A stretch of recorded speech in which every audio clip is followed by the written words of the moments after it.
sa hapong ito, yung paggabi. Ito po ay may kaugnayan sa the fear of the Lord. Yung last stanza po ng ating inawit ay may kaugnayan sa takot sa Panginoon. The fear of the Lord. So ito po ating magiging mensahe po sa hapong ito. Naway makatulong po sa atin sa pakilugo ng ating pagkakilala sa Panginoon at sa ating pananampalataya. So ang ating mensahe, the fear of the Lord, ang takot sa Panginoon. Ang ating talata ay dito po sa Proverbs chapter 1, verse 7. Ito po ang ating mababasa. But the fear of the Lord is the beginning of knowledge, but fools despise wisdom and instruction. So ito po ang ating basihan po ng ating pag-aaral. Ang takot sa Panginoon ay ang simula ng kaalaman kayo.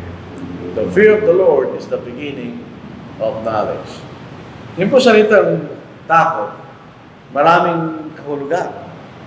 Salitang fear. Dito po sa dictionary, ito po, sabi niya, number 1, an unpleasant, often strong emotion caused by anticipation or awareness of danger. Isang pagka meron tayong inaasang panganib darating, nagkakaroon tayo ng emosyon na parang pagkatakot kanya. Pangalawa, anxious concern. Ito yung masyadong nag-aalala. O kaya, profound reverence and awe, especially toward God. Ito yung takot na nagpapakita ng malalim ng paggalang at pag-anga sa Diyos. O kaya, meron tayong dahilan para matakot dahil may panganib ganyan. So dito po sa ating pag-aaral, hindi lahat ng mga kahulugan na yan ay sakto sa ating pag-aaral, kundi ito'y patungkol sa Diyos. Ang takot sa Diyos. Hindi tayo natatakot sa Diyos dahil siya masama at maaaring meron siyang gawing masama sa atin. Hindi tayo natatakot sa ganung paraan. Katulad ng tayo natatakot sa masamang tao na maaaring gumawa ng kasamaan sa atin.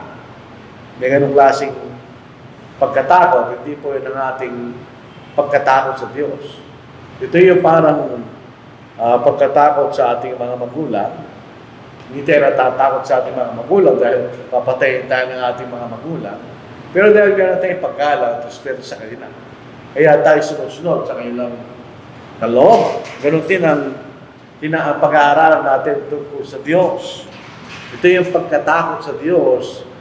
Hindi naman sa kahulugan dahil meron siyang pwedeng gawin masama sa atin. Hindi. Dahil kung kikilalanan natin ang Diyos at makilala natin kung sino siya, magkakaroon tayo ng paggalang at respeto sa Kanya. At tayo susunod sa Kanyang kalooban. Yan ang definition ng ating takot sa Diyos. The fear of the Lord. Bakit meron tayo ganong klaseng takot sa Diyos? Reverential fear. Ito yung takot na gawa ng ating pagre-respeto at paggalang sa Diyos. Kaya tayo natatakot sa Diyos. Bakit? Dahil sa kung sinong Diyos. Dahil sino bang Diyos? Ano ang Diyos? Ano ang katangian ng Diyos? Yung mga bagay na yun na nagbibigay sa atin ng dahilan bakit tayo magkakaroon ng takot sa Diyos dahil sa ating paggalang at respeto sa Diyos. Yun ang makikita natin. Yan ang dahilan bakit meron tayo tinatawag ng reverential fear. Hindi, tulad na sinabi natin, hindi tayo natatakot sa Diyos dahil gagawin tayo ng masama ng Diyos. Hindi. Ang Diyos ay hindi masama at hindi rin siya gagawa ng masama at hindi rin siya pinagagalingan ng masama. Dahil ang Diyos ay mabuti, malalaman natin mamaya. So hindi ganun ang pagkatakot natin sa Diyos. Hindi katulad kay Satanas. Nakakatakot sa Satanas. Bakit? Dahil gagawin tayo ng masama ni Satanas. Hindi ganun ang ating pagkatakot sa Diyos. Ang may pagkatakot dahil halimbawa sa isang tao masama, iniiwasan natin siya. Dahil gagawin tayo ng masama. hindi natin iniiwasan ng Diyos. Kaya iba ang pagkatakot natin sa Diyos kaysa doon sa usual na kaalaman natin sa takot kanya. Ito ay pagkatakot tayo gumagalang sa Diyos. Tingnan po natin. Meron tayong paggalang sa Diyos dahil siya ang simula at siya rin ang wakas. Siya ang nagsimula ng lahat ng mga bagay at siya rin ang magwawakas ng lahat ng mga bagay. Kung tutuusin, ang Diyos ay walang simula. Yung pong pangalan ng Diyos na YHWH, ang ibig sabihin nun, the eternally existing one. Iyon ang palaging umiiral na. So wala siyang simula, wala rin siyang wakas. Hindi natin maunawa yun dahil sila, ang Diyos lamang gano'n. Tatlo lamang ang may ganong klaseng katangian. Ang Ama, ang Anak, at ang Espiritu Santo, ang nagkakaisang Diyos. Wala nang iba. Hindi sila nilalang. Basta, andun na sila kagad. Sila ang dahilan at simula ng lahat ng mga bagay ganyan. So sabi sa Revelation chapter 22 verse 13, I am the Alpha and the Omega. Kung tayo po ay pupunta sa alphabet na Grego, ang kailang number 1 na letter ay Alpha. Ganyan. Yung Omega, yun ang pinakahuling titik ng kailang alphabet. So kung tutuusin, ang ibig sabihin the first and the last. Ang unang titik ay ang Alpha at ang pinakahuli ay ang Omega. The beginning and the end. Siyang simula, dahil siyang simula ng lahat ng mga bagay. Kanya. Siyang lumalang ng lahat ng mga bagay. Yun ang makikita natin. Siya ang dahilan bakit nagkaroon ng mga bagay na nakikita natin, na umingira. At siya ang pinanggalingan ng lahat. Ito po ang problema ng mga tinatawag scientists na naniniwala na tayo nanggaling sa isang bagay at nagbago yung bagay na yun. Ang problema doon, pasilin natin, kung ito ang ballpen na ito, iwanan mo dyan, hindi gagalaw yan. Kahit tignan mo yan, kahit pagkataas ng 1,000 taon, hindi gagalaw yan. Kung wala magpapagalaw. So, problema na nagsasabing nanggaling tayo sa nag-evolve lang yung tao kanya. Sino ang gumawa no? Meron pong fundamental na fundamental law ng kalikasan. For every cause kanya, for every effect, there is a corresponding cause kanya. Kung ano mang pangyayari, ay mayroong dahilan. Bakit nangyari yun? Ganyan. So, mayroong mga bagay na nakikita natin, may dahilan. Bakit nagkaroon ng gano'n? Ganyan. Hindi lang basta magkakaroon ng gano'n. Mayroong dahilan. Mayroong cause. Ganyan. Kaya ang Diyos, ang cause. Ganyan. Bakit may mga bagay na nakikita natin ngayon? Siyang lumalang sa lahat. Yun ang cause. Ang effect. Tayo. Yung nilalang ng Diyos. Dito sa Genesis chapter 1, verse 1, sabi rito, lang pasimula, nilikha ng Diyos ang langit at ang lupa. At makikita natin, nilalang niya ang lahat ng mga bagay. Ganyan. Nilalang niya ang lahat ng mga bagay. So, siyang dahilan. Bakit nagkaroon ng mga bagay? Nilalang ng Diyos. So, siyang simula. Ganyan. Pero siya rin ang magwawakas. Siyang gumawa, siya rin ang magtatapos. Ganyan. Siya magiging dahilan bakit matatapos ang lahat ng mga bagay. Kaya sabi natin, siyang simula, siya rin yung wakas. So yun ang Diyos. Siya yung the great cause ng lahat ng mga bagay. Siya nagpasimula, siya rin ang magtatapos. Kanya. Dito sa 2 Peter chapter 3 verse 10, ang paniniwala ng mga saksi ni Jehovah ay di naman daw gugunawin ng Diyos ang lahat ng mga bagay. Aayusin lang daw niya. Kahit paano natin basahin yung talatang ito, gugunawin ng Diyos ang lahat ng mga bagay. Ganyan. Ngunit darating ang araw ng Panginoon, pagka nababasa natin yung araw ng Panginoon, Ang ibig sabihin ng judgment, kahatulan. Ngunit darating ang araw ng Panginoon na gaya ng isang magnanakaw, so hindi natin alam kung kailan. Dahil di naman sasabihin ng isang magnanakaw kung anong oras siya magnanakaw. Otherwise, yung may bahay, may mayari ng bahay, ay gagawa ng paraan para hindi makapasok yung magnanakaw na yun. Pero dito, gaya na magnanakaw, so hindi natin alam kung kailan siya darating. At ang kalangitan ay maglalaho kasabay ng malakas na ingay, at ang mga sangkap ay matutupok sa apoy, at ang lupa at ang mga gawang naroon ay masusunog kanya.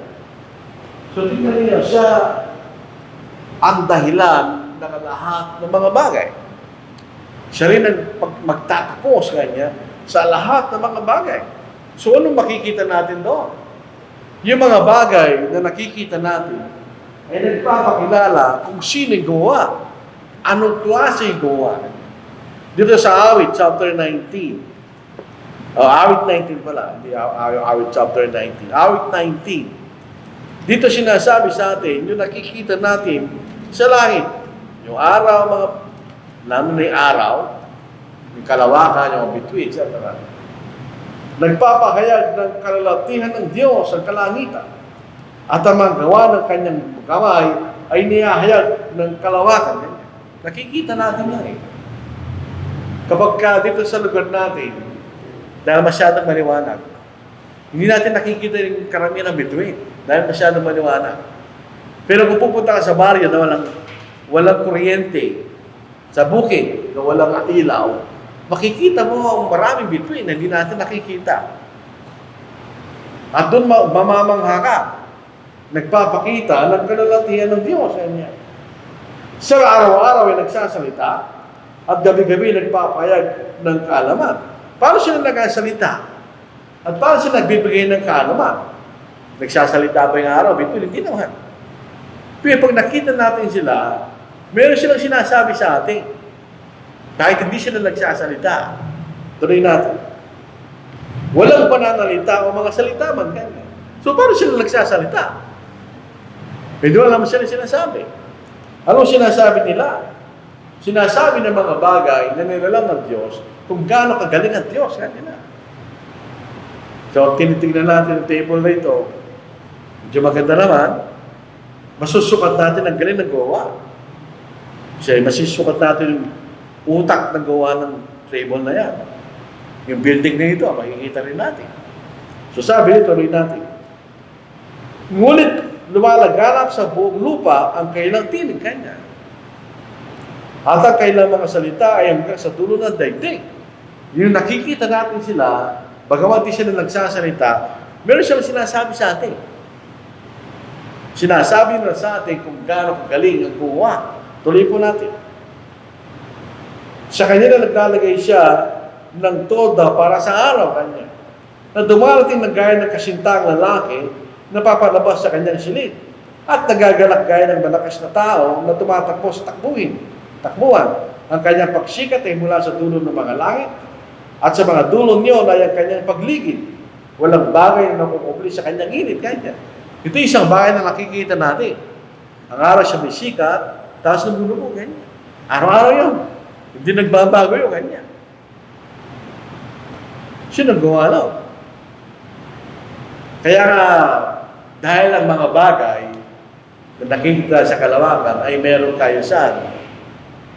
Yung mga siyentipiko ngayon, sinusukat nila yung galaw ng araw, ng bituin at ng lupa, nalalaman nila yung eclipse kung kailan mangyayari. Meron siyang design. Hindi lang sa labas na gumagalaw dyan, ganyan. Ang kanyang pagsikat ay mula sa dulo ng mga langit at dito sa... So yun ang ginawa ng Panginoon. Namamangha ka doon sa kagalingan ng kanyang paggawa. So yung kanyang mga nilalang, ginawa natin, katulad natin, ay nagpapakita sa kagalingan ng Diyos. Kasi magaling. Kaya dapat lang tayong magkaroon ng malalim at taimtim ng paggalang sa Diyos. Dahil siya magaling. Yan ang makikita natin. Number 2, ang Diyos ay mabuti. Hindi siya masama. So kung ang Diyos ay mabuti, hindi tayo natatakot na gagawa ka ng masama. Mabuti siya eh. So kung siya'y mabuti, walang masamang magagaling sa Diyos. Hindi nga tayo tinutokso ng Diyos. Hindi yung Diyos ang tumutokso sa atin. Doon sa James chapter 1, sinasabi, ang Diyos ang hindi nanunukso, hindi matutokso kanya. Sabi-sabihin, ang tukso ay pinanggagalingan ng masama. So, ang Diyos ay mabuti. So, hindi ba gagaling sa kanya yung tukso? Dahil hindi naman sa masama. Di ba? Dito po sa una sa Santiago, sinasabi sa atin dito ang definisyon ng bakit tayo nagkakasala. Hindi tayo tinutukso ng Diyos.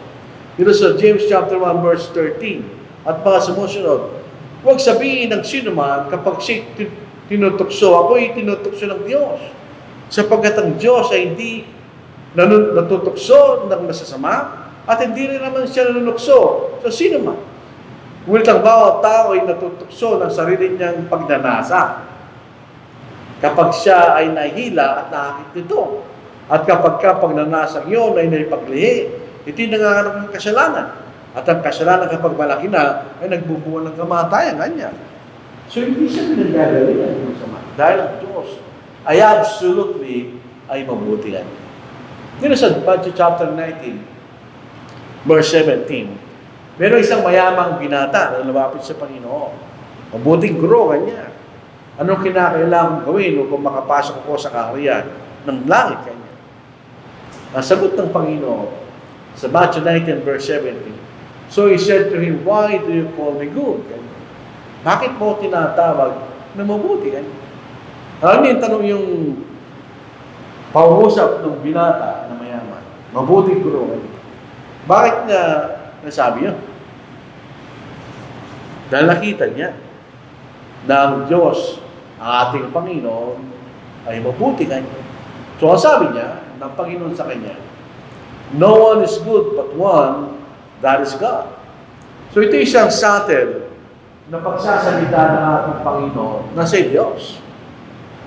Sabi niya, isa lang ang mabuti, ang Diyos. Tinawag mo kung mabuti, kanya. Isa lang ang mabuti, kanya. So, parang ito'y subtle na nasabi ng Panginoon, ako'y Diyos, kanya.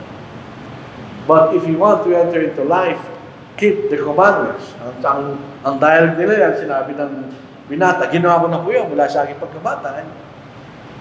Kung talaga gusto mo makarating sa langit, kanya, pagbili mo yung pag-aari at bigay mo sa mga hirap. Hindi niya ginawa. Dahil ayaw niyang mawala sa kanyang kayamanan. Pero ang point natin dito, God is good, kanya. Ang Diyos ay mabuti. Absolutely mabuti. Ang mga tao, we are not absolutely good. We are partially good. Hindi absolutely good dahil meron tayong kahinaan. Pero ang Diyos ay wala. Siya ay absolutely na mabuti. Makikita natin yan. At naipakita ng Diyos ang kanyang kabutihan dahil lahat ng nilalang ng Diyos ay mabuti para sa tao. Yung paglalalang, kung titignan natin sa Genesis chapter 1, meron siyang order. Hindi niya inuna ang tao na lalangin, hindi. Inuuna muna niya yung mga bagay na kailangan ng tao. Yun ang inuna niya. Nung nailalang na niya ang mga bagay na kailangan ng tao, doon palawan niya nilalang yung tao. Unang-una, kinakailangan ng enerhiya, so unang ginawa ng Diyos ay liwanag na paggagalingan ng enerhiya. Kaya kung ang araw, sa isang araw, ang araw, sun, ay isang araw na hindi natin siya makikita, mamamatay tayo. Kailangan natin ng araw. Ngayon, pagkatapos noon, pinag-iwalay niya ang tubig sa taas at sa ibaba niya. Kaya lumitaw yung lupa. Originally, ang mundo ay tubig. Natatakpan ng tubig. So, iniwalay ng Diyos ang mga tubig. Meron siyang nilagay sa taas at meron siyang iniwan. Yun ang naging dagat. At lumabas ka niya yung lupa. Dahil ang tao, hindi naman siya isda. Kinila lang para tumira sa lupa. Kung nilagay mo ng Diyos yung lupa. Pagkatapos, no, makita natin, nilalang niya yung mga halaman. Yung halaman, yan ang unang pagkain ng tao. In Genesis chapter 9 lang, pinayagan ng Diyos na kumain ng laman ng mga hayop ang tao. Pero previous to that, ang pagkain ng tao, pati ng mga hayop, ay ang mga halaman. So, inuna muna niya yung mga halaman. Ang primary source ng enerhiya ay halaman. Kasi sila kumukuha ng lakas ng araw at ginagawa ng pagkain. Pag kinain natin yung halaman, nagbibigay sa atin ng lakas. Kanya. Tingnan niyo, basahin natin. Ang pagkain, original na pagkain ng lahat ng mga nilalang ay halaman. Basahin natin. Genesis chapter 1, verse 29, hanggang verse 30. Sinabi ng Diyos, tignan ninyo, ibibigay ko sa inyo ang bawat halaman na nagkakabinhi na nasa ibabaw ng lupa at bawat punong kahoy na may binhi sa loob ng bunga, ang mga ito'y magiging pagkain nyo. Kanya. Sa bawat mailap na hayop sa lupa, sa bawat ibon sa impapawid, at sa bawat gumagapang sa ibabaw ng lupa, sa bawat bagay na may hininga ng buhay, ay binigay ko lahat ng halaman ng luntian bilang pagkain. At yun ang yan. So, inuna muna ng Diyos yung pagkain, mga hayop at tao na kanyang lalalangin. So, yun ang makikita natin. Pagkatapos, lang niya mga isda sa dagat at yung malalaking mga hayop. Ito yung nilalang ng Diyos para maging kasama ng tao. Later, malalaman natin yan. At nung handa ng lahat ng mga bagay, nilalang ng tao. Patani yung mga bigti sa langit at ang buwan, hindi lamang nagbibigay ng liwanag sa gabi, ito rin nagbibigay ng tanda ng panahon. So yung mga bagay na makikita natin sa Biblia, ito'y totoo. Tingnan ninyo, tayo, ang ating pagtingin sa oras, ay ang paggalaw ng Earth sa araw. So 28 days, di ba? Hindi, 365 proper days. Pero yung iba, tinitignan nila yung pag-ikot ng buwan sa lupa. So 28 days, ayun. So yun ay ginawa ng Diyos, hindi lamang liwanag, kundi tanda ng panahon kanya. So tingnan niyo ang nilalang ng Diyos ay mabuti para sa tao. Lahat ng mga bagay, nilalang niya ay mabuti para sa atin. Kaya magtatanong tayo, bakit mayroong masamang mga bagay? Hindi ang Diyos ang gawa nun, ang tao ang gawa nun. Kaya nagkakaroon ng mga bagay na masama. Hindi Diyos ang gawa nun. Siya'y mabuti, hindi katulad ni Satanas. Si Satanas, ang gusto niya, meron siya makasamang mapapahamak. Yan ang gusto ni Satanas. Ang Diyos hindi. Ang Diyos gusto niya lahat ng mga tao ay maliligtas. So, hindi siya masama. Ano yung karakteristik ng taong masama? Gusto niya meron siya kasama na mapapahamak. Ganun lang masama. Pero pag ang tayo mabuti, hindi kanya ipapahamak. Ang Diyos ay mabuti dahil hindi gusto ng Diyos na tayo ay mapahamak. Hindi gusto niya tayo ay maliligtas. Lahat ay maliligtas. Yan yung sinasabi sa atin. Sa 1 Timothy chapter 2, verses 3 and 4, ito'y mabuti at kaya-aya sa paningin ng Diyos na ating tagapagligtas. Yung pong pananalitang yun, hindi siya rin, kasi pangalit tayo. Pangalit ng kaparusahan sa ating mga pagkakasala. Pero kung siya lahat ay maligtas kanya at makaabot at makarating sa pagkakilala ng katotohanan. Paano naging mas ng Diyos? Hindi niya gusto tayo mapahamak, hindi gusto tayo maligtas.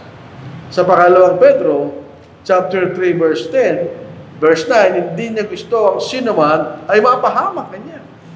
Hindi mabagal ng Panginoon tungkol sa kanyang pangako na gaya ng kabagalang itinuturo ng iba, kundi matyaga sa inyo na hindi niya ibig ng sinuman ay mapahamak, ayaw niya, kundi ang lahat ay dumating sa pagsisisi.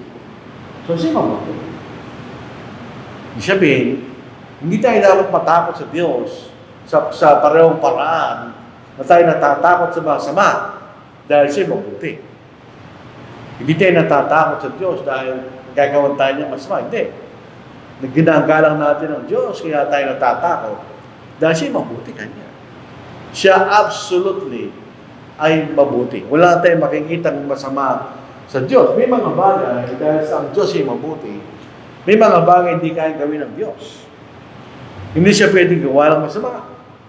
Hindi na siya pwedeng magsinungaling. Hindi na siya pwedeng lumabag sa kanyang sariling kautusan. Hindi siya pwedeng lumabag sa kanyang kalikasan bilang Diyos. So dahil siya mabuti, may mga bagay hindi niya magagawa dahil magiging masama siya. Kaya nga tayo, hindi tayo absolutely mabuti dahil meron tayo nagagawang masama. Pero ang Diyos hindi. Wala siyang ginagawang masama at wala siyang gagawing masama sa atin. Ang gusto niya ay tayo maligtas. Ginagawa tayo ng mabuti ng Diyos. Dito sa Romans chapter 5, tingnan ninyo, parang hindi natin siya gagala. Dahil siya ang dakilang pagmamahal sa atin. Basahin natin sa Romans chapter 5, verse 8, kanya, pinatunayan ng Diyos ang kanyang pag-ibig o pagmamahal sa atin, na noong tayo mga makasalanan pa, si Kristo namatay para sa atin. Puro kabutihan ang nasa kaisipan ng Diyos with regard sa atin bilang tao. Na tayo nilalang laman ng Diyos kung tutungusin. Pero binibigyan tayo ng halaga ng Diyos dahil siya mabuti. Kaya ginagalang natin, tayo natatakot sa Diyos dahil siya mabuti, hindi dahil siya masama. Ang Diyos ay omnipotent. Pag sinabing potent, lakas. Pag sinabing malakas ba yung, ano yung potency ng gamot na yan, kamo? Ang tinatanong mo, gano'ng ka-effective o lakas ng gamot na yan? Pag yung omni, ito yung ginagamit lamang sa Diyos. Kumisa, nang isa yung omni, infinite. Unlimited, ganyan. So, meron siyang infinite nakapangyarihan. Ano yung sabihin? Mababasa lang po natin ang salitang omnipotent sa talatang yan. Sa Revelation 19 verse 6. And I heard, as it were, the voice of a great multitude, as the sound of many waters, as the sound of mighty thunderings. Nakita niya ang tinig ng karamihan ganyan. Maraming tao. Para siya lang kanyang maraming tubig. Alam po niyo, pag pumunta sa dagat, hindi natin alam ito dahil hindi tayo taga-dagat. O wala mong malapit na dagat sa atin. Pagkagabi, tahimik, at pupunta sa tabi ng dagat, meron siyang tinig. Meron yung sound ng dagat. Narinig mo yun. And the sound of mighty thunderings. Gano'n kakilakilabog ang gulog. Gano'n ang narinig. Saying, Hallelujah, for the Lord God omnipotent reigns. Ang Diyos na wala hanggang kapangyarihan ay namumuno kay God omnipotent reigns. So ang Diyos ay almighty. Wala hanggang ang kanyang kapangyarihan. God's almighty. Isa rin tayo sa tayo na ginawang pangalan ng isang grupo ng relihiyon. Ang ibig lang sabihin doon, makapangyarihan Diyos. The Almighty God. Ang salitang Diyos, nagpapakilala ng lakas. Dadagdagan pa ng Almighty kanya. Ang ibig sabihin, ang malakas na malakas, ang ibig sabihin. No? So Genesis 17 verse 1, nang si Abraham ay 99 na taon, ang Panginoon nagpakita kay Abraham at sa kanya nagsabi, ako ang Diyos na makapangyarihan sa lahat. Lumakad ka sa harapan ko at maging walang kapintasan. Ganyan. Ibig sabihin, no, igalang mo dahil ako ang Diyos na makapangyarihan sa lahat. Ibig sabihin, no, wala nang tataas pa sa kapangyarihan sa Diyos. Walang ihigit sa Diyos sa kanyang kapangyarihan. Yun ang sinasabi ng omnipotent. So, iginagalang natin ang Diyos, natatakot tayo sa Diyos. Na nalalaman natin, siya'y makapangyarihang Diyos sa lahat. Walang tatalo sa Diyos. Magagapi sila ng Diyos, makikita natin. Dito po sa Psalm 95, bakit tayo sumasamba sa Diyos? Ang sabi niya, sapagkat ang Panginoon ay dakilang Diyos at dakilang hari sa lahat ng mga Diyos. Nawan sa panantay, may mga Diyos na sinasambay mga tao. Pero ang sabi, Siya higit kaysa sino mang Diyos niya, kanya. Siya yung Diyos na makapangyarihan sa lahat. Hindi na, wala na higit sa Diyos. Sa kapangyarihan as far as power is concerned, sa makapangyarihan sa lahat. At walang imposible sa Diyos. In other words, sa mga bagay na ayon sa kanyang kalooban at ayon sa kanyang kalikasan, walang hindi magagawa ang Diyos. Pero tandaan po natin, ayon sa kanyang kalooban, ayon sa kanyang kautusan. Dito sa Lucas chapter 18, verse 27. May tanong kasi, sabi sa verse 26. Sinabi ng mga nakarinig dito, sino kaya ang maniligtas? Ang sagot ng Panginoon, subalit sinabi niya, ang mga bagay na hindi magagawa ng mga tao, magagawa ng Diyos. Kung hindi siya kaya niligtas, kaya niligtas ng Diyos.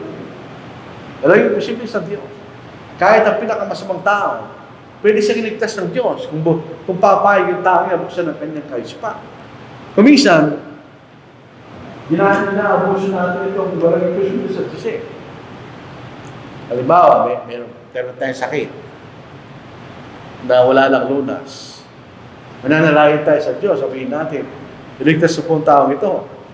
Hindi na siya ililigtas ng Diyos. Dahil wala nang himala sa panahon natin ngayon. Ang umiiraw ay natural na pagpapagaling. Kung tayo may sakit at tayo nagpagaling, nung bago pa lumala ay tayo nagpagamot, ililigtas yan ng Diyos. Pero kung dumating na tayo sa sakdulan, hindi na niya kayang iligtas. Simple na yan, dahil yun nilapag na sa kanyang kalikasan na ibinigay sa atin. So, merong batas ang kalikasan. Kailangan natin igalang yun, mga kapatid. So, ang Diyos, meron tayong pagkakatakot sa Diyos dahil siya ay makapangyarihan sa lahat. Dito makikita natin ang posibleng takot dahil kung itong Diyos na lumalang sa lahat ng mga bagay ay napakagaling at ito ay wala hanggang kapangyarihan, paano pag pinarusahan kanya? Imagine po natin gaano kabagsing ang parusa ng Diyos. Eh, kung ganito ang description niya, siya yung makapangyarihan sa lahat, omnipotent, walang imposible sa Diyos. Pag pinarusahan kanya, ano kaya mangyayari sa atin? Sabi nga po sa Hebreo, kakilakilabot na bagay ang mahulog sa Diyos na buhay kanya. Kasi kakilakilabot na paghihintay sa paghukom, sabi. Yan, yung makikita natin. Wala tayong dapat ikatakot sa ganung paraan kung tayo tapat sa Diyos. Eh ala, kung hindi tayo tapat, yun ang problema. Ang Diyos ay pagmamahal. God is love. Sa English, isa lang yung salita, love. Madaming uri niyan. Iba-ibang klase. Pero sa salitang Grego, may pagkakaiba. Ang ginamit na salita nito ay agape. Yun ang pinakamataas na antas ng pagmamahal. Yung agape. Dahil ang agape, walang kaugnayan sa gusto, walang kaugnayan sa damdamin. Kundi ay kaya handang gumawa ng mabuting bagay kahit sa away mo kanya. Katulad ng ginawa sa atin ng Diyos. So ang Diyos ay pagmamahal. Dito natin makita ang dakilang pagmamahal na hindi natin makikita kahit kanino man. Oo, tao, nagmamahal tayo. Pero hindi katulad ng Diyos. May limitasyon tayo, di ba? Pero ang Diyos wala. Basahin na sa John 3:16.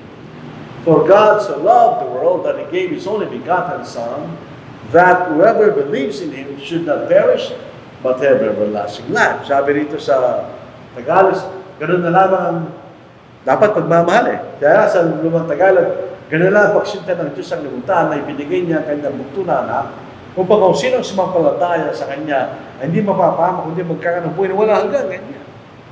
Ano sinabi niya? For God so loved the world. Hindi naman tayo kaibigan ng Diyos, tayo magsalanan. In fact, tayo kaaway ng Diyos. Yung binabaliktad natin yung Romans chapter 5 na binabasa natin kanina. Nung sinugo ng Panginoon ng Diyos ang kanyang anak, tayo kaaway ng Diyos. Dahil tayo mga makasalanan, hindi tayo kaibigan ng Diyos. Walang kaibigan na makasalanan ang Diyos. Si Abraham, nang siya'y sumunod sa Diyos, nang utusan siya, nayaan niya si Isaac, siya'y tinawag na kaibigan ng Diyos sa niya. Dito sa Romans chapter 5, dito po sa verse 8, subalit pinatunayan ng Diyos sa kanyang pag-ibig o pagmamahal sa atin, na nung tayo mga makasalanan pa, si Kristo namatay para sa atin. Lalo pa nga, ngayong itinuturing tayo ganap sa pamagitan ng kanyang dugo, ay maliligtas tayo sa galit ng Diyos sa pamagitan niya. Sapagkat kung noong lang tayo mga kaaway, ay pinagkasundo tayo ng Diyos sa pamagitan ng kamatayan ng kanyang anak, lalo ngayong pinagkasundo na, ay maliligtas tayo sa pamagitan ng kanyang buhay. Ibig sabihin, nung tayo namatay ang Panginoon, pinatawag tayo sa ating kasalanan. Hindi napatay ang Panginoon, buhay na siya, kanya. Yung kamatayan na nagtas sa ating mga kasalanan, ngayong buhay na sa kanya, siya mabibigay sa atin ng buhay na walang hanggan. Kanya. So dito natin makikita kung anong uri pagmamahal ang Diyos. Di ba? Yung binasa natin kanina. But God demonstrated its own love toward us in that while we were still sinners, Christ died for us. Wala na tayong makikita ganyan. Ang Diyos, tayo ang may pagkukulang. Tayo ang may utang. Kung tayo pupunta sa pawn shop, ay sasangla natin ang anumang mahalagang bagay sa pawn shop, bibigyan tayo ng pera. Pero hindi tutubusin ng pawn shop yung isinanla mo para sa'yo. Kung babahid ka, nahigit doon sa binigay siya ng pawn shop. Siyempre, kikita yung pawn shop. Pero dito sa pagkakataon ng pag-iligtas ng Diyos, sayang may utang, siya nagbayad ng utang. Wala tayong makikitang taong gano'n. Meron nga akong nakitang YouTube, ano po, na yung nangutang, sinisingil ng may utang. Siyempre, tumapat sa bahay niya, magbayad ka sa utang mo kanya. Banda huli, yung nangutang, hindi demanda pa niya nagpangutang. Sinira mo kanya, aking privacy kanya, aking pagkatao. Minsan, huwag na tayo magpangutang. Baka ganun na mangyayari sa atin. Pero ang Diyos hindi gano'n. Dahil siya tayo may utang, siya nagbayad para sa atin. Tingnan yung gano'ng pagmamahal niyo, mga kapatid. Siya nagmanasakit sa atin, bagamat tayo may utang. So, ang takot sa Panginoon, ang simula ng kaalaman. Kung nakikita natin ng Panginoon, gano'n siya kagaling, na pwede mo pagkatiwalaan. Gano'n siya kabuti, na hindi ka gagawa ng masama. Kung gano'n ang kanyang kapangyarihan, ito'y magbibigay sa iyo ng gano'n siya kabuti na gusto tayo iligtas. Ito'y magkakaroon siya ng interes na kilalanin mo siya sa pamagitan ng kaalaman na binibigay sa atin ng Diyos. Alam niyo yung mga hangal na hindi mo tututo yan. Hindi mo tututo yan dahil sarado ko isipan. Pero tayo, na may pagkatakot sa Diyos, yun ang dahilan bakit binabasa mo yung Biblia. Para makilala mo ang Diyos. At malaman mo kung anong kanyang kalooban. So, yung simula niya ay dahil sa takot sa Diyos. Number one, wendo yung paggalang. Totoo yun. Pero ang other, doon yung talaga takot. Dahil kapag hindi tayo naligtas, tayo mapaparusahan. Nadalhin tayo sa kilakilabot na kaparusahan. Yun ang magiging dahilan. Bakit iiwas mo sa sarili mo doon? At tayo para lamang ay doon sa kalaman na binibigay ng Diyos sa kanya. Kaya kung wala tayong takot sa Diyos, hindi mo babasahin yan. Hindi mo babasahin yan. Bakit mo babasahin yan? Di ba? So, knowledge, ano yan? Yan ang accumulation ng mga facts, data na ating nalaman o naranasan. Yan ang kaalaman. Ngayon, yung tao, yung hangal, magmang, hindi ibig sabihin wala siyang alam. Minsan sabi niya, mga mangya, walang alam. Di totoo yun. Ang mangal o hangal ay itang tao merong kaalaman, pero kulang siya ng judgment o prudence sa mga bagay na alam niya. Ibig sabihin, hindi niya ginagawa sa tamang paraan yung kanyang nalalaman. O dapat niyang gawin. Halimbawa, kung meron malakas na bagyo, signal number 5, sabi ng Pag-asa, pwedeng matanggal ang pabunggo, mahina bahay mo kanya. Yung taong maroon, mahangal, wala siyang gagawin. Maalala, angal yun. Pero hindi awamang-mang. Pero hindi naman, ibig sabihin wala siyang alam. Alam nga niya, may bagyo eh. Alam nga niya, kailangan niya palakasin yung bubungan niya. Pero hindi niya ginawa. Yun ang walang tamang judgment. Yun ang tinatawag na mangmang. Kabaligtaran nung may alam. Pero makikita pa rin natin ang pagkakaiba ng kaalaman sa karunungan. Maraming taong maraming alam, pero marunong. Dito sa Psalm 111 verse 10, the fear of the Lord is the beginning of wisdom. Akala natin, parang wala lang sa una. The beginning of knowledge. Parang yung teacher mo. Kung nakikita mo yung teacher mo, marunong magturo, yung pagmamalasakit sa dati niya, at meron sa disiplina, makikinig ka. Pero dito ang sinasabi sa atin, the fear of the Lord is the beginning of wisdom. Hindi knowledge, wisdom. A good understanding have all those to His commandments. So, ibig sabihin, yung sumusunod sa mga kautusan ng Diyos, ay meron silang mabuting pagkakaunawa tungkol sa kaalaman na ibinigay ng Diyos. So, yun ang ibig sabihin ng wisdom. The fear of the Lord is the beginning of wisdom.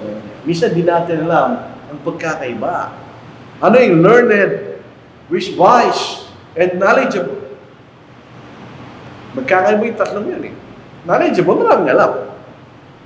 Nagtatanong ka, saan papunta yan? Alam niya.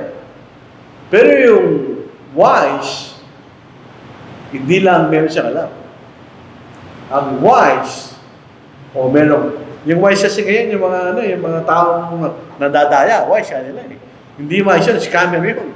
Ang wise, yung marunong, meron siyang tamang pagkakaunawa at paggamit ng kanyang kaalaman. Yun ang wise. Alam niya, meron siyang alam eh. Naunawaan niya yung alam niya.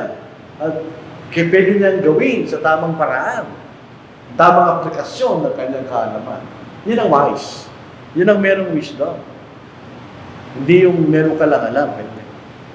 Kung inuunawa mo ang kalooban ng Diyos, gusto mo maunawaan para magawa mo kanya.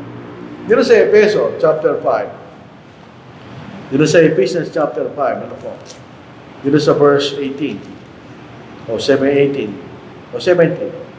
Kaya huwag kayo maging mga hangal. O sa lumang Tagalog, huwag kayo maging mangmang. Kundi unawaan ninyo kung ano kalooban ng Diyos. Pagkasi inunawa natin ang kalooban ng Diyos, makikita natin kung gaano kaganda ang kalooban niyo. At gawin natin.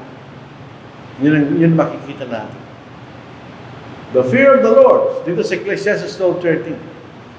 Ang sumulot dito ay si Solomon. Si King Solomon. Allegedly, baka totoo, siya raw ang pinakamarunong na tao na buhay sa mundo. Dahil na umiling siya sa Diyos ng isang bagay, ang hiniling niya ay karunungan. At binigyan siya ng karunungan ng Diyos. Mayroong pagkakataon sa Biblia na mayroong isang bata na inaangkin ng dalawang babae na sinasabing, anak ko yan. Nag-aaway sila eh. So, ang karunungan ni Solomon, sabi niya, kung gusto niyo kanya, hatiin natin yung bata.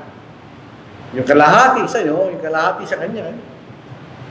Ang sabi nung hindi tunay na nanay, sige po, pahay ko kanya. Pero yung tunay na nanay, sabi ko, bigay na lang sa kanya. Huwag niyong patayin kanya. O sabi ni Solomon, ikaw ang nanay kanya. Yun ang karunungan ni Solomon na makikita na sa Biblia.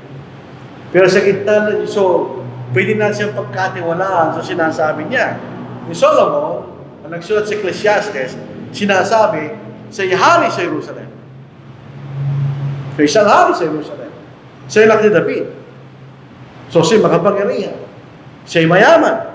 Dahil siya isang hari. Siya'y marunong. Dahil pinagkaroon siya ng karunungan ng Diyos. Tapos siya, sa kasaysayan ng mundo, hindi ko alam kung ito yung pinakamarami, meron siyang 1,000 asawa. Kaya niya ginawa, hindi ko alam. Pero meron siya 1,000 sa akin. Sa gitna ng mga bagay na yon, sabi pa rin niya, walang kabuluhan ng walang kabuluhan. Lahat walang kabuluhan, ganyan. Ano ang kabuluhan? Yun sinabi niya. Basahin natin. Let us hear the conclusion of the whole matter. Konklusyon, diniscuss kasi niya iba-ibang aspekto ng buhay. Narinig natin lahat, kaya walang kabuluhan lahat yan. So, ano ang kabuluhan kanya? Fear God and keep His commandments, for this is man's all. Fear God, ganyan. Matakot kayo sa Diyos, ganyan. At sundin niyo ang kanyang kautusan. So, hindi tayo pwedeng matakot sa Diyos, hindi sumusunod sa kanyang kautusan. So, karamihan ng mga tao sa mundong ito, pagka kinakausap natin, natatakot kami sa Diyos. Hindi naman namin nakakalimutan. Pero hindi naman sila sumusunod sa kautusan ng Diyos. Tingnan niyo, susunod dito. For this is man's all. Ito po ang pinakamagandang salin. This is man's all. Kung merong lalaking nanliligaw, sabi niya, ikaw ang lahat sa akin, sabi niya. Anong ibig sabihin, no? Ang ibig sabihin, no, sa romantikong paraan, kung mawawala ka kanya, walang kabulan ng buhay, yun ang ibig sabihin. Kung totoong sinasabi niya. Pero sabi dito, for this is man's all, sabi, hindi lang kabuluhan mo kanya. Pagka hindi yan ang ginawa mo, ang buhay mo walang tayo natakot sa Diyos. Magkakaroon tayo ng kabuluhan. Hindi tayo magiging walang kabuluhan. So napakalungkot ng maraming tao. Sila'y namamatay na walang kabuluhan. Yun ang makikita natin. So yun ang ibig sabihin na tayo matakot sa Panginoon. Doon sa Deuteronomy chapter 10 verse 12. Doon sa Deuteronomy, kung ating babasahin ng kasaysayan ng Israel, nagsugo ng 12 spy si Moses sa lupain ng Canaan. Ang sabi ng 10 espiya, hindi natin kaya, ang lalaki nila kanya, para tayo tipakalong sa kailang mga mata. Yung 2 spies, si Caleb at si Joshua, ang sabi nila, kaya natin pasukin niya, kaya natin ganyan na. Katulad ng panahon natin ngayon, naniwala sila sa fake news. Majority ng mga tao yun, sabi nila, hindi kami papasok dyan, mamamatay kami, pati nga aming mga anak. Hindi namin sila papayagang pumasok dyan, ganyan. Sabi ng Diyos, yung 20 taon pababa niya, sila lang ang papasok sa lupain ng Canaan. Yung 20 taong pataas, mamamatay kayo sa ilang, ganyan. Namatay nga sila. Yun ang dahilan bakit 40 years silang paikot-ikot sa ilang. Pinatay muna ng Diyos. Yung mga tao ay pumasok sa lupain ng Canaan. Sabi nito, and now Israel, what does the Lord your God require of you? Ano bang inihingi sa inyo ng Diyos? Kanya. But to fear the Lord your God. Matakot kayo sa Panginoong Diyos. To walk in all His ways, parang sinasabi ni Solomon, and to love Him, to serve the Lord your God with all your heart and with all your soul. Yan, kanya, ang inihingi sa inyo ng Diyos. Hindi natin bisan na appreciate na yung mga bagay na ginagawa natin, na kung minsan inisip natin, walang halaga. Katulad ng ginagawa ng pagsamba ngayon. Alam ninyo mga kapatid, inaasam ng Diyos yan. Yung ating paglilingkod na ginagawa, ang ating mga panalangin na binibigay, inaasam ng Diyos yan. Hindi natin binibigyan ng pansin. Dito sa Apocalypse, chapter 5, tingnan ninyo mga kapatid. Dito sa Revelation chapter 5, at ito inaabuso ng mga gumagamit ng panugtog. Meron na panugtog sa langit, wala. Ito isang talinahaga, hindi ito literal.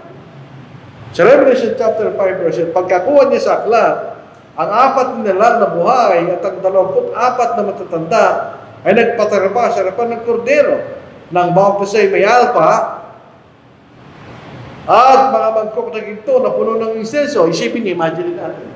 Bawat isa may alpa sa kanyang kaliwang kamay, kanang kamay, at meron sa mangkok na puno ng insenso. Paano ko tututuin yung alpa?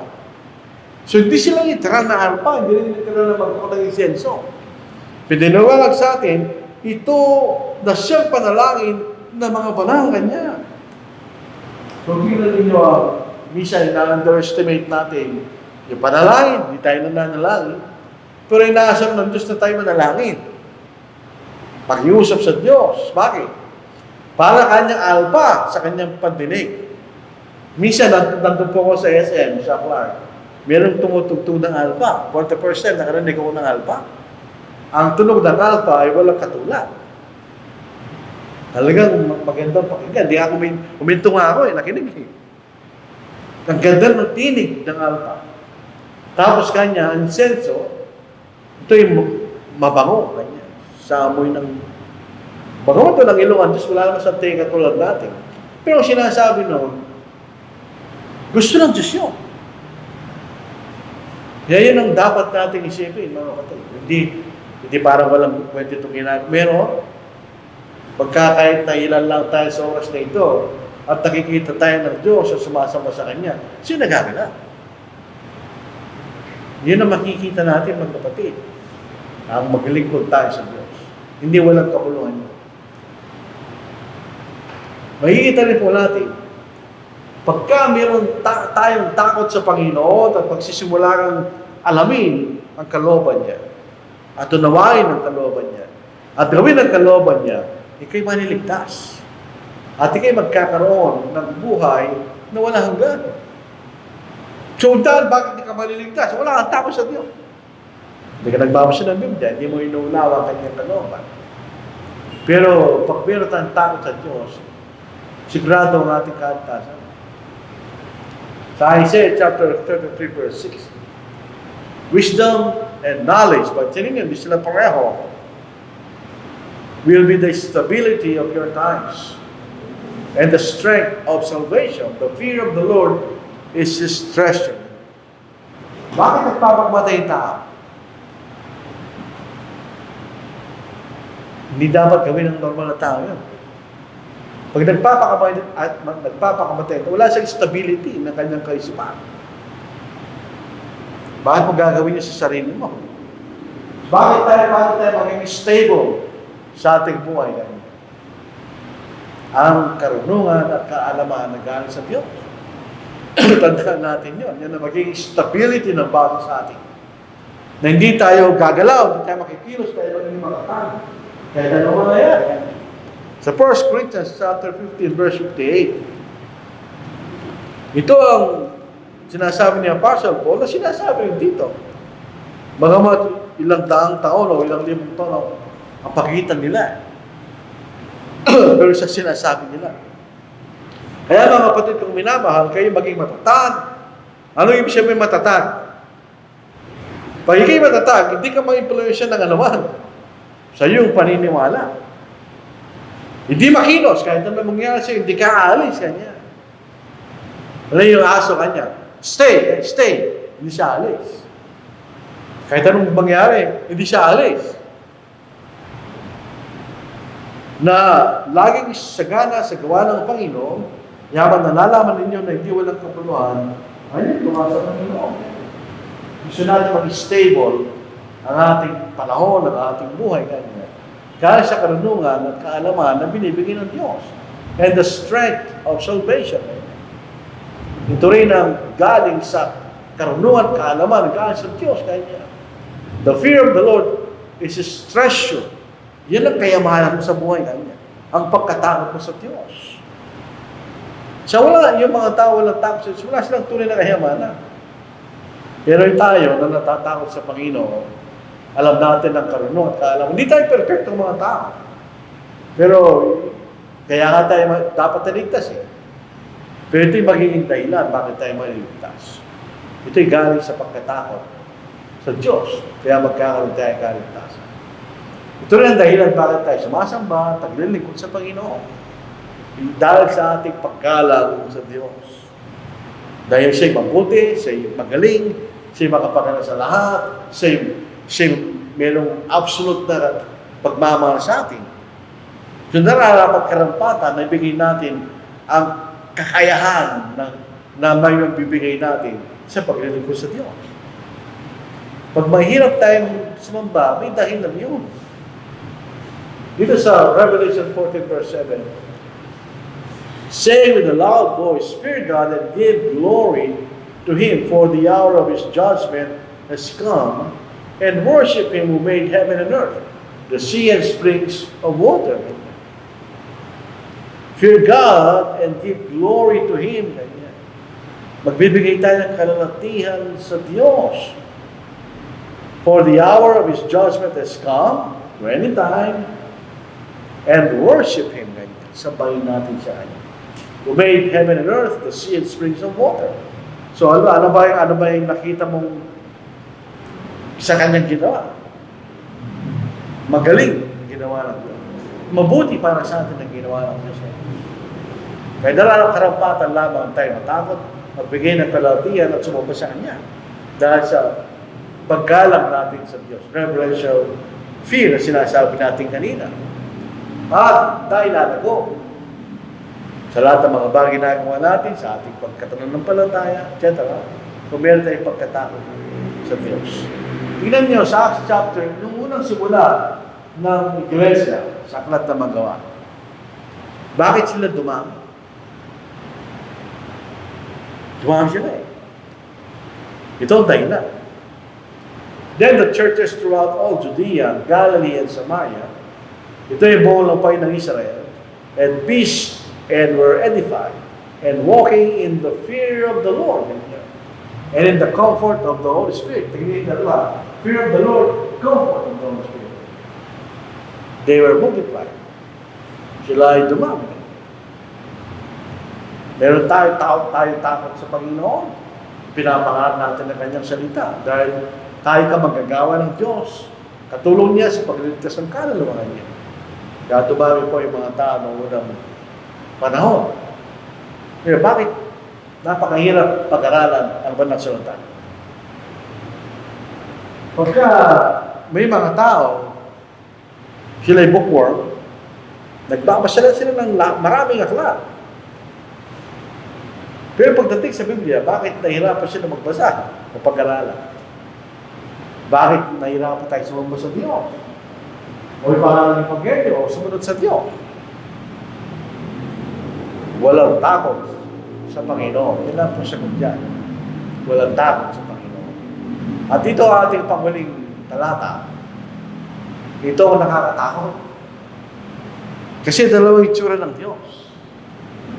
Nakakita kayo ng yung emblem ng showbiz. May nakatawa at may umiiyak, di ba? Ang ibig sabihin, drama and comedy, yung sinasabi no. Pero dalawa rin ang itsura ng Diyos. Doon sa mga hindi maniligtas, ito ang mangyayari. In flaming fire, taking vengeance. So hindi totoo ang Diyos na hindi gaganti ang Diyos. Taking vengeance on those who do not know God and on those who do not obey the gospel of our Lord Jesus Christ. Tingnan nyo ang sabi nito, who do not know God. Sabi ng mga tao, Diyos pagmamahal, hindi tayo parusahan ng Diyos. Ito yun. And on those who do not obey the gospel of our Lord Jesus. Magkaugnay yung dalawa na yan. Yung mga tao hindi nakilala ang Diyos, hindi na sila susunod sa Ebanghelyo. They shall be punished with everlasting destruction from the presence of the Lord and from the glory of His power. Hindi sila mahiwalay sa Diyos. When He comes in that day, judgment day, to be glorified in His saints and to be admired among all those who believe, because our testimony among you was believed. So doon niyo malalaman, sabi ni Pablo, yung aming pangalan ay totoo. Pag kayo naligtas at sila hindi. So sabi nga natin, dalawa ang itsura ng Diyos. Sa Romans chapter 11 verse 22, tignan mo ang kabaitan at kabaksikan ng Diyos. Doon tayo sa kabaksikan, kaya lalo tayo dapat matakot. Ngunit, Sa mga nahulog ay kabagsikan. In other words, hindi nagpatuloy. Ganyan. Hindi nagpatuloy. At ang kabaitan ng Diyos, kung nananatili ka sa kanyang kabaitan, kung hindi, ikaw ay puputulin. Ganyan. Yan, dalawa na. Kung tayo nagpapatuloy sa kanyang kabaitan, sa kanyang biyaya, sa kanyang taluban, kabaitan ang makukuha mo. Pero kung tayo nahulog, kabagsikan. So, kailangan tayong matakot sa Diyos. Hindi takot nagtutulad sa isang masama, hindi. Takot dahil sa ating paggalang sa Diyos at kinikilala natin ang kanyang kapangyarihan. Gano'ng kabagsik ang kanyang kaparusahan. So ito po ang ating mensahe po sa gabing ito.